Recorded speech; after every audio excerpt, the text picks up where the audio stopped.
I'm out in my workshop this evening and I'm getting ready to take these panels down off the ceiling, mainly because I'm not really happy with how well they're working. And I've got another idea that I want to try out. First thing I need to do is take down the covers that are on them and then take out the fiberglass insulation. The boxes themselves are just screwed to the ceiling, and if you watched the first video you saw how I did that. They're just plastic anchors screwed up into the ceiling and then the boxes are screwed into those. You're probably saying, well, didn't you just do that? Why are you tearing it down now? Well, it was actually 2 months ago that I did this, and I just released a video on my YouTube channel the other day. These cloth ones, I didn't show those in the first video because it was something that I tried afterwards. And they worked really well, and they are actually what gave me this new idea. I'm not going to try to save these boxes. They're just made from cheap OSB, nailed together, and I'm just going to break them up and burn them. But the covers, I'm going to keep because I may use them for something else. Now I can just get everything cleaned up and moved out of the way so I can get started on the new one. My new idea is very simple. It involves a drop cloth that's just stapled onto the ceiling with insulation inside. I'm using a drop cloth that's 9 by 12 and that should cover an area that's around 11 feet by 8 feet in the center of the ceiling at this end of the shop. This first edge is about 30 inches away from the shop wall. My shop is 13 feet wide, so if I come out 30 inches on each side, that leaves 8 feet in the middle. The lights are about 24 inches away from the wall, and I have to stay away from those as well. I have to stop every once in a while and take a picture because I'll add this information to the website article. So now I'm just marking the center point in the drop cloth so I can staple that up to the right place on the ceiling.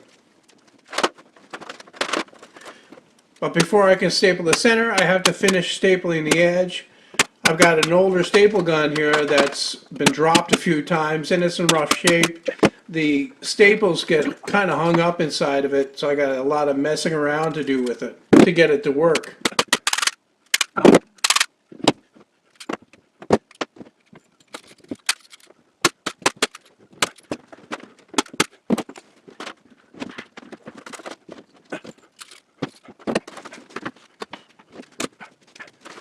Now I can measure over and mark the center of the ceiling, then I can get started stapling the middle. I had a lot of comments in the first video, people recommending different methods to deal with the reverb. A lot of the suggestions involve doing things that are temporary in nature, like hanging up blankets or curtains or something like that. There were other suggestions about egg cartons, but to be honest, I don't eat enough eggs to get a substantial amount of egg cartons out of it. Besides that, I don't think that those methods are going to be particularly effective at doing what I want to do. And not to mention that I want something that's going to be a permanent fix. I want to be able to take the camera out, set it up, shoot what I have to do, and not have to mess around with anything else, like extra microphones, or, you know, trying to hang a curtain in a certain location.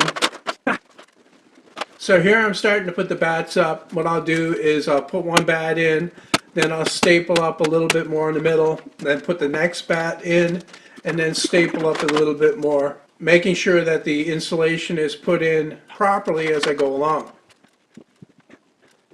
One problem that this might create is that it might absorb too much of the mid-range and higher frequencies and make my voice sound kind of muddy. But I think that there's enough open wall space and floor area to counterbalance that effect.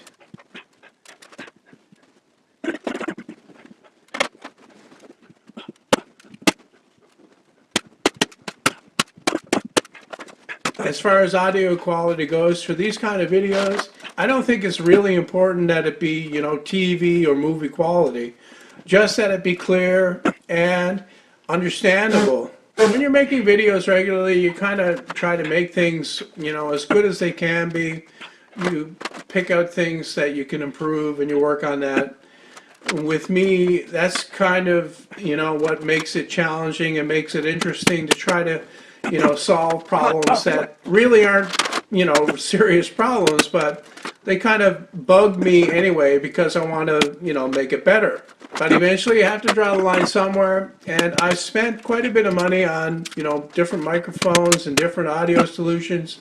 So I'm at the point now where it seems like no matter what I do, the problem doesn't, get better. So I'm going to try this, and if it doesn't work, I'll just have to live with the results. But I do believe this time it's going to be good.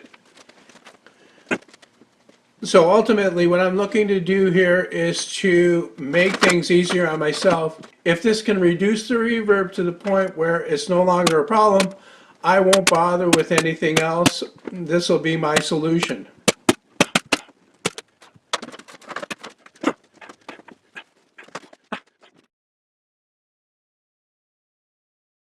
All right, well, I came out this morning and I got everything done, and I don't know if you can hear it. You probably can on the camera. Sounds great in here, to my ears anyways. I took the camera in earlier and I checked it out to see how it sounded on the camera, and it sounds really good to me. There's no reverb left in this area at all.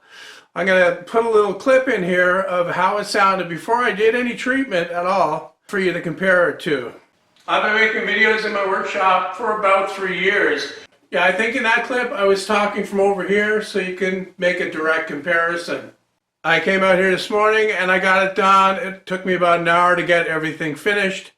I also added some more up in the corners up there. I used the panels from the ones that I took down to make those. They're just screwed up into the corners with insulation behind them, and then I made ends to close them in. I'm completely happy with how it turned out, and it didn't take long and it wasn't expensive to do. All the insulation I already had, but if you had to buy your own, that kind of insulation is not expensive anyway. The drop cloth was just a 9x12 cheap canvas drop cloth that I got at the home center. I think it was $20. So all told, not a major expense, but a big improvement. I can use the camera microphones now to record the audio.